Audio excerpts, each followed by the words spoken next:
Out of the Blue, proudly brought to you by San Remo. Another surprise! Out of the blue. You want that with fries? Out of the blue. Come with me across the sea. On a barbecue, we're gonna cook for you. Nothing but blue skies! Out of the blue. The final part of our journey along the beautiful South Australian coastline brings us here to Pine Point. It's just south of Ardrossan, and it's really famed for catching King George whiting, calamari, garfish, and of course, those very delicious blue swimmer crab. Pine Point is located about 2 hours drive from Adelaide, or about 40 minutes from North Haven, straight across the Gulf of St Vincent.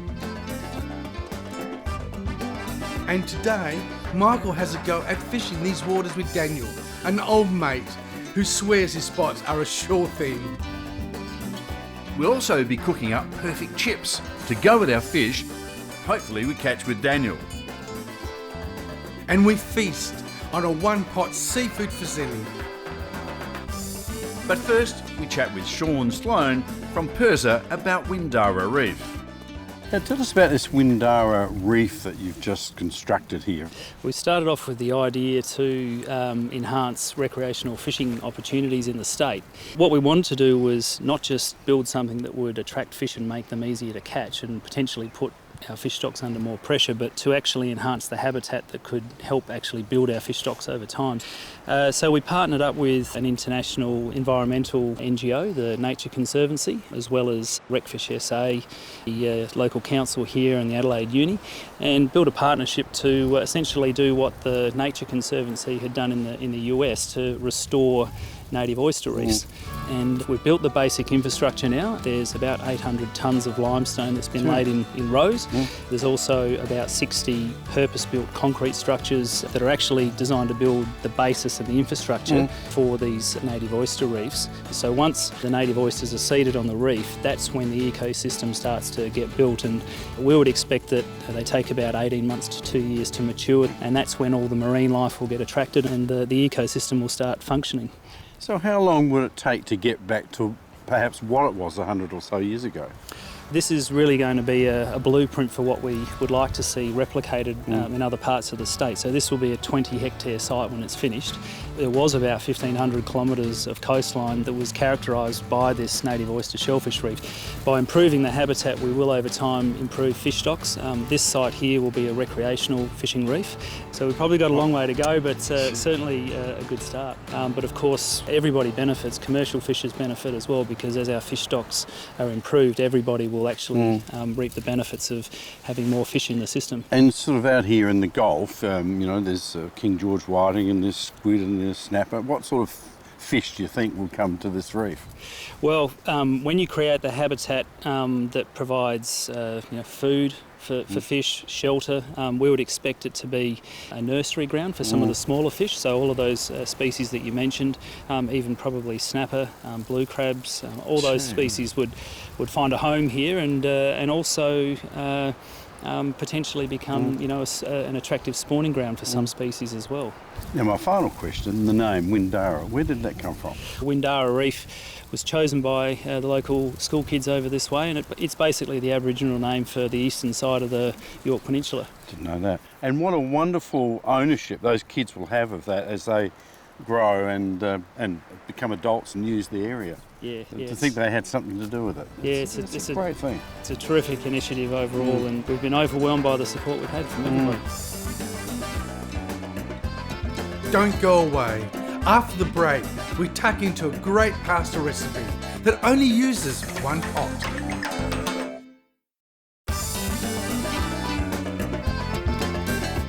Hey Michael, it's amazing what they're doing with those reefs, aren't they? Oh, incredible. And seeding them with oysters, and they filter the water as well too. You know how we're neighbours down here at Pine Point and Black Point. Well, when I come down here, I really like to just switch off and I don't want to pest you all the time Well, for normally cooking and recipes. It's the takeaway. It's Mickey's fish and chip shop. With this one, He's got the best deep freeze in town. But what's something simple that I can just sort of come down and in virtually half an hour it's there, it's done. well, how about a one-pot seafood pasta in a passata sauce? Sounds Would you like pretty something as simple as that? Would you like like me it. to show you how to do it? Please, Mickey, come on. Okay, how about some good quality olive oil in the pan Yes. and some garlic? Got- You don't need a lot of ingredients. One thing, I just had a quick look Yeah. around here. I cannot see any chilli. What happened to you? There will This be is your questions place. asked. This is your place. No. It was on the shopping there. I could run in and get some. No, it's okay. okay. No, it's okay. All right, but you could add chilli. We could. At this the time you would and add again, chili, the bird's eye chili, just cut slits in it. Now, you want to put in the seafood? Yeah, now look, This you've got recipe calls really for about a half a kilo. And What what would you've that be, got about- in, you reckon that's a it's about kilo. half? Okay. We've got calamari, prawns, Right. and we've got salmon offcuts. So these are the offcuts. You don't used to use premium There's cuts. some whitefish there. What would that Yeah, be? and you've got probably a white dory. And give it a good stir because look there's at that. good heat. It is good heat, isn't it? And you can see look at it, it doesn't take long. Yeah. Because the salmon, you don't want to overcook it. And see, it's all pieces so that it won't take long. Let's cook And you can put scallops. You know how we get scallops out here? Oh, You can put in scallops. the razor fish are not very. No, they're bit not very small, small, aren't a they? bit small, So don't but- touch the razor fish if you're going No. hands off. How about some pepper? Little bit of pepper. And Right. always, you know who's never afraid to use salt? Not that we've ever. Oh, I know. Is Ricky Stein. I know, Rick. Always. He loves. Evening, Rick. Good evening. Bruce, Good hey, afternoon. my neighbour down there going past. Yeah. Hey, Bruce. Hi, Good. Bruce. Good. A little Do you bit watch of out of the blue, Bruce? Yeah, well, we're filming it right now. You smell it? That's cooking. I've got enough flavour. They've changed. They've gone opaque. Un momento. Is that? Over here. Over here, the hot the chili flavour, but only a little bit. All right. Okay. Now, can you put in the sugar? Yes, well, there you are. The sugar, passata. I would. Like you, a lot of people make their own sugar. They now, do. don't Oh, especially when tomatoes are so cheap. And yeah, Mickey, I reckon you're right. The whole lot's got to go in there. Okay. That's about a litre or so, isn't it? It was 2 of those, I think, 700ml Oh, bottles. so about a litre and a bit. Yeah. Here we are. Yeah. That just covers it. Okay. Put some pepper A bit of pfeff. while we've got it all there. And now fish stock. See, this is your one pot. I don't think we're going to be using So all I of it. won't have to ring you. No, don't. And I'll say takeaway's ready. You know what? The kids would love to make this. Look how simple it is. It is. Let's put in the pasta. Pasta. Now Let's see, today, because we've got to cover the pasta. Today we Spirals. have San Remo spirals and a And the pair of beauty of scissors. spirals, Mickey, Yeah, tell us about those. is because they're curly, Yeah. they entrap the sauce. Like pasta, like tubes and all those. Yeah. And the good thing about cooking this in the sauce is it just absorbs it. No, unlike water. I mean, water cooks it, obviously. And that's why you salt water sometimes, you get a little bit more flavour. But this, imagine the flavour, all the Oh, flavours in heaps it. of flavour. It'd be sensational. Okay, How about here we go. putting in half? About half. Put it in half, and we'll see how we go. Oh, a bit more. A bit more. Bit more. That should do it, Mickey. Oh. Mickey, we need a bit more stock as the pasta needs to be submerged. Like swimming a bit. Yeah, I think go for it.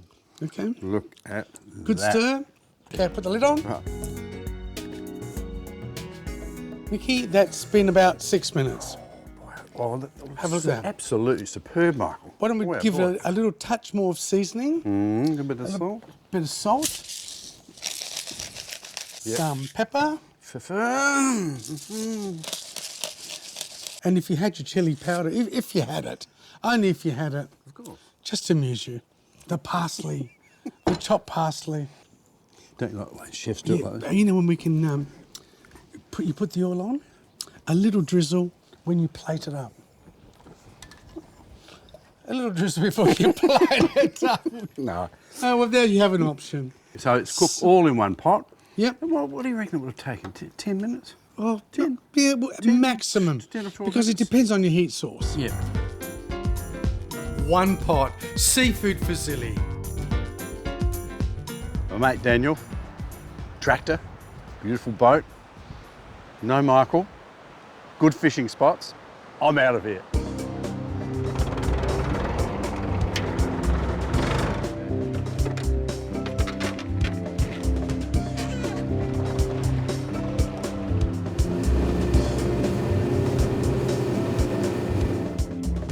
Now, Dan, we're not that far off the coastline here. What sort of depth of water do you reckon? Oh, it's about 16 foot, 16, 4.5 metres. weedy bottom, Yeah, a bit of weed, bit of sand, bit of broken bottom. and we're looking for the beautiful squid. Beautiful squid. So what about the water? It can't be turbid, it's got to be fairly clean. They like it clean so they can see what's going on. Yeah, Well, they yeah. seem to bite better when it's clean. We've always had more luck. Yep, here comes one. There you are. There you go. I don't know if you can see that. Beautiful South Australian squid in the bucket. The squid you catch here have an amazing taste. Yeah. Well, according to Michael, he seems to think they're some of the best in the world. Yeah, the southern calamari are renowned for that, Yeah. it being one of the best, yeah. So, Dan, how often do you get out? Oh, a couple of times a month, I guess. Yeah, Yeah. You're sort of finding that there's always enough to catch out here with the different species? Very rarely miss out, yeah. Yeah. Always put together a feed of some description. Yep. That's pretty good for a local Yeah. area, isn't it? Yeah. No. Yeah, and have a bit of fun along the way. Couple of hours from the city. Yeah, it's not a bad place.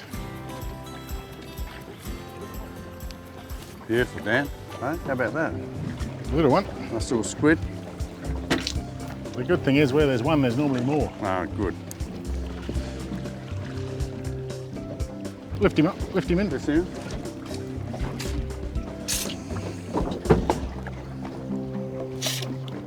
Well, I'm glad I've caught one. Well done. It's pretty easy.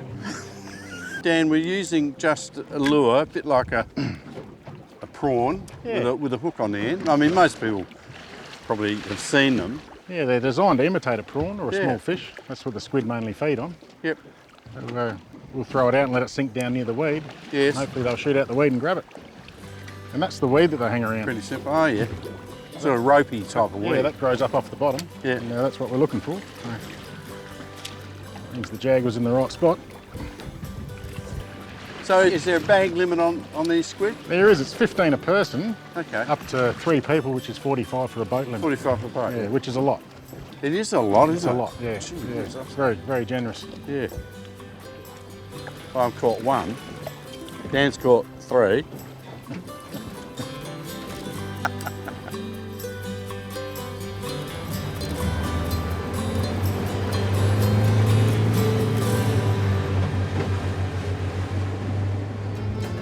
After the break, I'll show you the perfect potatoes for the perfect hot chips.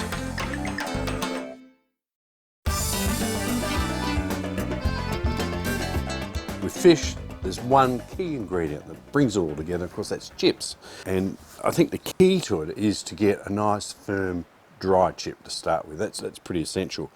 But there are different potatoes. You'll see them in the greengrocers stores, and it can be a bit confusing. These are sort of Congo purples, which are interesting. They'd be better, a bit floury and waxy, a little bit soft.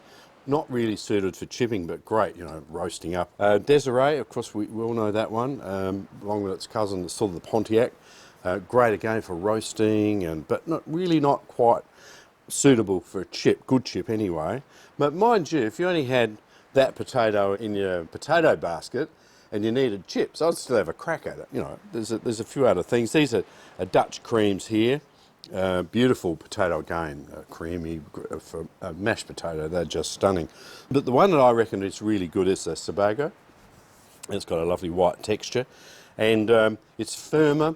And as I said earlier, one of the keys to a good chip is the selection of the potato, cutting the evenness of each chip. That's very important. And then you dry them out. Now, the potato that I've chosen is the Sebago. It's a really good universal spud, but it's great for chips. So, just going to peel that one. I just wanted to point out why I'm using a dirty potato, an unwashed potato. Well, when these potatoes are washed commercially, there's more moisture is injected and pushed into the potato, and again, it makes it a little bit wetter than normal. So try and get the unwashed, peel them, then cut them up into nice even chip sizes. And look, you may have some shrapnel left over, but of course you can always mash that. So there you are, there's a few chips. They're all about the same size. They're going to go on that plate like that. Now, the simple way of drying them out even further is to take this plate and put it on a rack in your freezer for about 1 hour. And they'll come out really dry. And then the fun begins, the cooking of the best chips in town. Now, we've taken them out of the freezer and they are quite dry, and we've got the rice bran oil up to about 140 degrees. Now, bear in mind, we're only blanching here. This is not the final cook, so we'll leave that for 5 minutes. They're looking pretty good for a first cook, so we'll get those out, put them back on our paper and tray, because they're going to go back in the freezer for about another 40 minutes or so, and then we'll give them the final golden crunch up. Ooh, I can't wait.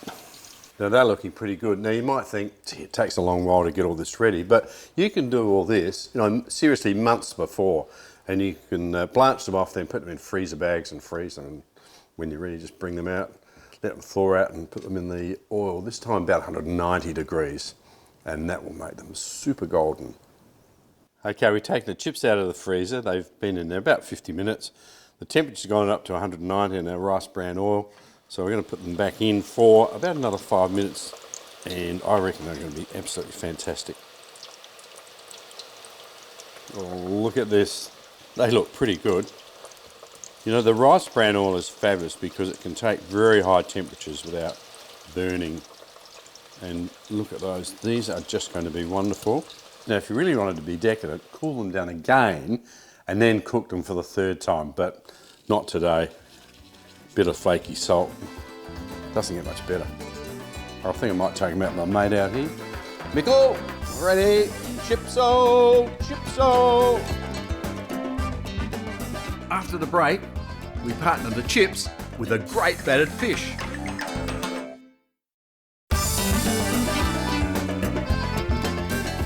Recently we put a shout out on Facebook to our viewers to send in their favourite pic or video of our beautiful South Australian coastline. Well, we've been overwhelmed, and here are just a few.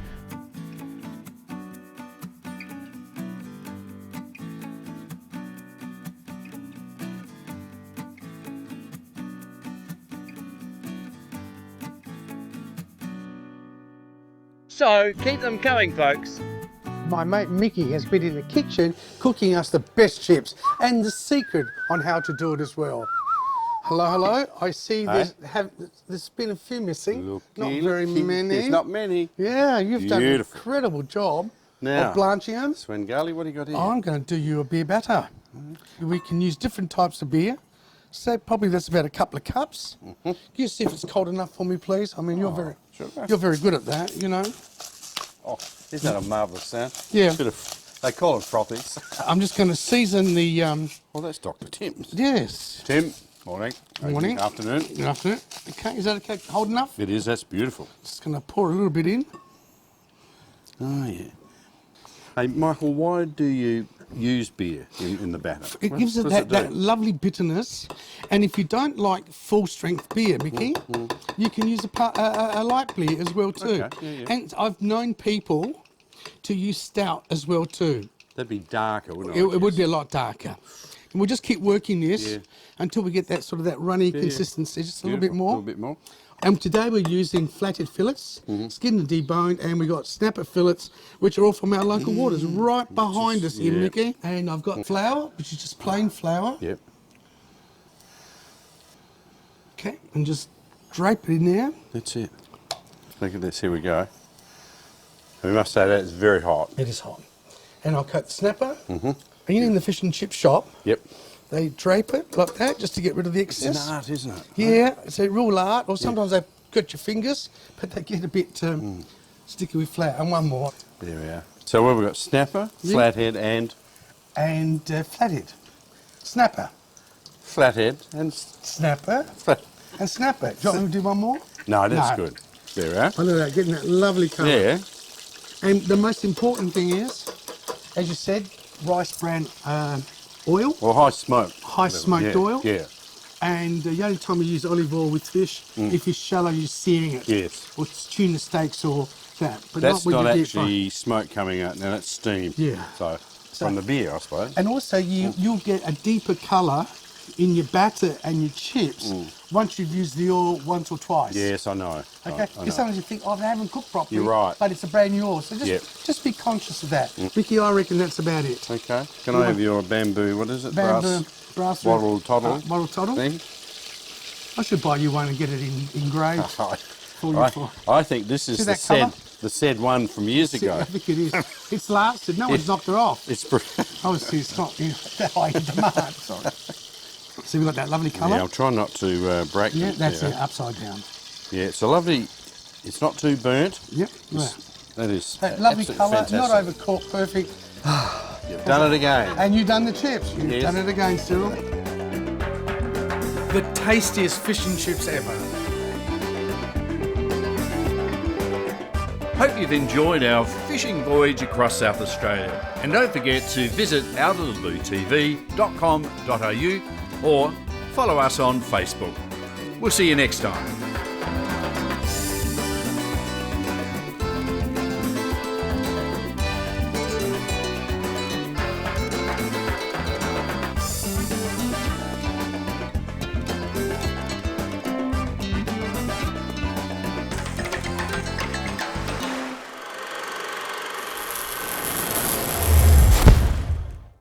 Out of the Blue, proudly brought to you by San Remo.